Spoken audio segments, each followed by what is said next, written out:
আজকের অনুষ্ঠানে আসলে অনুভূতি ভীষণ ভালো ভালো এই জন্যই যখন কোনো অনুষ্ঠানে ডাক পড়ে তখন আমরা শিল্পীরা ভীষণ খুশি ভালো লাগে যে মনে হয় যে না একটা কাজে যাচ্ছি কাজের মধ্যে আছি ব্যস্ততার মধ্যে আছি আজকে যে অনুষ্ঠানটি হচ্ছে এই অনুষ্ঠানটি হচ্ছে ইনফ্লুয়েন্স অ্যাওয়ার্ড 2025-এ আজকে এই অনুষ্ঠানে আসতে পেরে যে আমি কি বলবো আমার ছোট ভাই জেমস কাজল ও অ্যারেঞ্জ করেছে এবং ওর দলের যারা আছে সবার নাম তো বলতে পারবো না জানি না তো সবাইকে আমি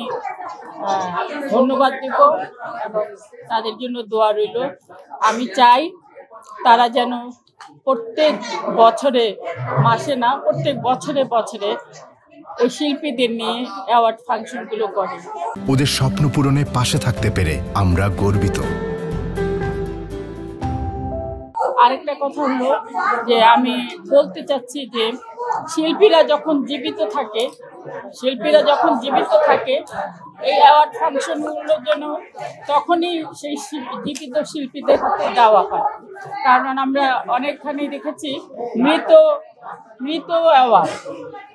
ব্যক্তির অ্যাওয়ার্ড হয় না ব্যক্তির অ্যাওয়ার্ড হয় না কারণ সে তো নিজের হাতে অ্যাওয়ার্ডটি দেখেও নেই নিতেও পারেনি সে চলে গিয়েছে পৃথিবী ছেড়ে তো সেই অ্যাওয়ার্ডটা দিয়ে লাভ কি তো আমি বলবো অ্যাক্ট্রেস হিসেবে যে জীবিত থাকতে থাকতে যদি যারা এই অ্যারেঞ্জগুলি করে থাকেন অর্গানাইজাররা যারা আছেন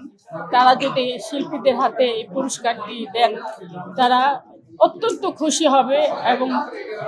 তাদের জন্য দোয়া করবে যে না আমরা জীবিত থাকতেই আমরা সুফল পেয়েছি আমরা আসলে এই অ্যাওয়ার্ডের মাঝে আমাদের মাঝে মনে হয় যে আমাদের আরো এগিয়ে যেতে হবে কিন্তু দুঃখের বিষয় একটাই যে এগিয়ে যাওয়ার কোনো রাস্তা নেই